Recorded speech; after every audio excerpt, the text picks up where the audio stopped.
Love, Chunibyo, and Other Delusions Retold. Episode 14, Rikka's Independence. It was March 2013. One day, Rikka and Kumin were in the club room resting in the kotatsu when Dekomori came in. "Master, how did your battle in the parallel dimension go?" she asked. Rikka had just dreamt about her and Yuta having a wedding, only for it to be crashed and fantasy hijinks ensued. Kumin was still sleeping.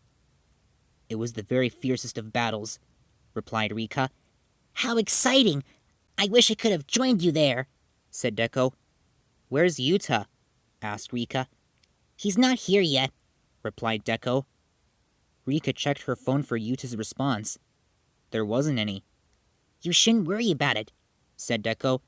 "Remember, Dark Flame Master asked us to believe in his powers, so let's trust him. You should always have faith in the powerful Dark Flame Master that you believe in." "I don't really get what you're saying, but okay," replied Rikka. "I'm confident in him," said Deko. "I'm sure he'll win this final battle for you." Rikka had a soft smile. It then turned to a worried frown. Kumin awoke from her nap. "Hey, girls," she said. "What's wrong, Rikka?" "The Bureau's threat still remains despite fighting the invisible boundary lines," replied Rikka. "But wasn't that 3 months ago?" asked Kumin. "Yes, when Yuta and I put our power together," replied Rikka. "And everything went white," added Deko. "I should enter the fray," said Rikka. "This should be my battle, for I am the one who harbors the wicked lord. I can't expect Yuta to always fix everything." Dekomori put her hand on Rikka's shoulder. "Even so, Dark Flame Master was the one asking for you to leave everything to him. Please trust that he will do this deed for you." Just then, Nibutani came into the club room. She was wearing one of her drama club costumes. "Hey there, is Togashi back yet?" she asked. "Nope, not yet, Mori Summer," replied Kumin. "Why are you dressed like that?" asked Deko. "I just came back from drama club rehearsal," replied Nibutani. "Yuta told me that he would call if he ran into any kind of trouble." "You dare just with your boldness?" asked Deko. "What could a fake like you do in the final battle?" She then began to fight Nibutani. "I'm pretty good with negotiations, you know," she replied. "I seriously doubt your negotiating skills would be effective in that ghetto," smiled Kumin. "Shut it!" said Nibutani, smacking Kumin in the head. The latter could walk that off, and the battle paused. Kumin then had a question. "Why do you always show up here wearing your drama club costumes?" "I don't always feel the need to change," replied Nibutani. "Besides, it's just you girls here." "I see now," said Kumin. "I thought you dressed like that just to make Dekomori happy." "What? Why would I do this for that middle school brat?" asked Nibutani furiously. Deko saw her chance and slit-kicked her. "I am not in middle school anymore," said Deko. "This spring, I will be a cool high schooler like you." "I'm still older, so get off your high horse already," said Nibutani. She grabbed one of Deko's pigtails and threw it at her face. Their fight raged on as Kumin then talked to Rikka. "I hope everything goes well for Togashi," said Kumin. "Yes, me too," replied Rikka. Speaking of which, Yuta showed up and Dekomori and Nibutani stopped fighting. "Hey everyone," he said. Rikka ran over and hugged him. "I missed you too, Rikka," said Yuta. "Why weren't you answering me?" she asked. "My phone died. Sorry about that," replied Yuta. "How'd it go?" asked Rikka. "You better get ready." "Because you're starting to live on your own. Starting tomorrow," said Yuta. Rikka gasped with joy. She hugged him again, but harder. Dekomori, Nibutani, and Kumin all smiled. "I knew it! I knew the Dark Flame Master was the strongest!" said Rikka, crying with joy.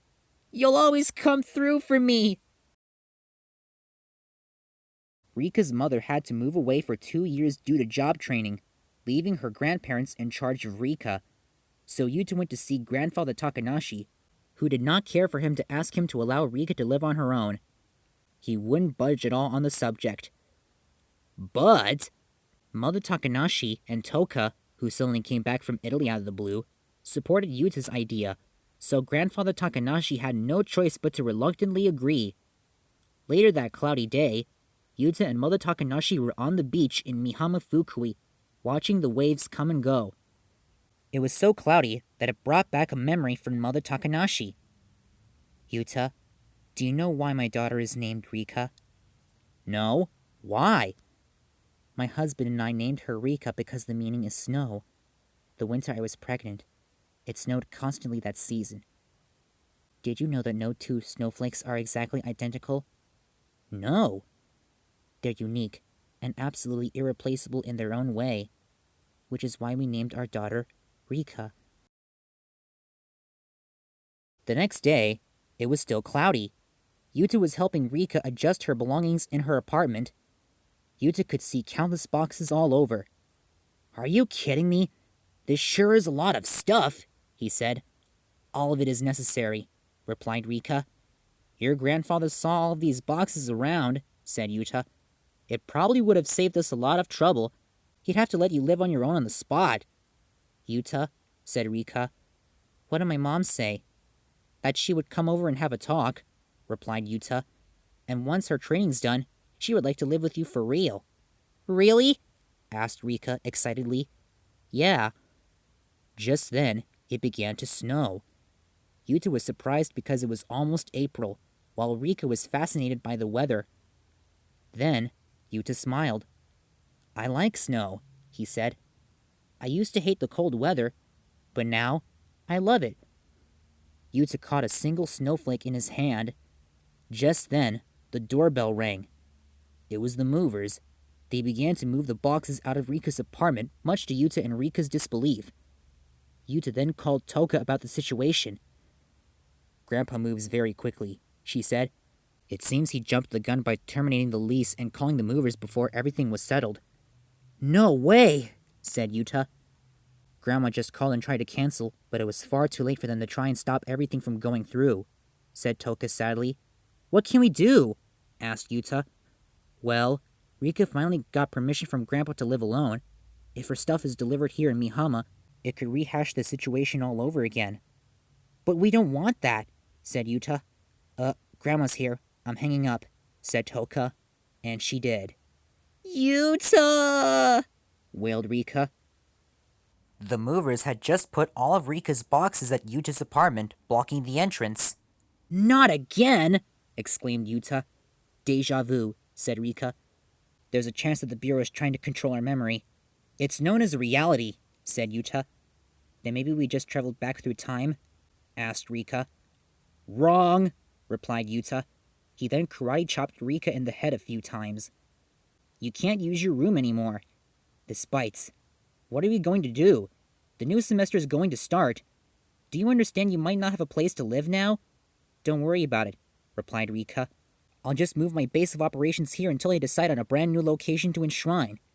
"How can you have the nerve to say such a thing?" asked Yuta. "Look, that just isn't going to work." "How come?" asked Rikka.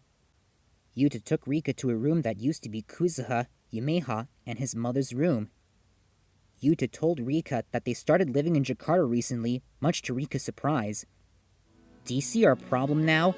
asked Yuta. "If you lived here, it would be just the two of us around." He and Rikka were blushing. I was just joking around earlier," she exclaimed. "What are you going to do?" asked Yuta. And with that, Yuta and Rikka began their new life together in his apartment. Next time, a new beginning.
Bonus scene. New girl in town. Sometime later, at Ishiyama Station, a new girl arrived from a train. She clicked her heels 3 times and pretended to use the force to open the train doors. The new girl had pink hair, aqua eyes, short pigtails, a magenta heart sticker under her left eye, and a long blue scarf. I wonder if he's doing well. My hero, she said. Who is she? And who's her hero? No need to worry. You'll know. In due time.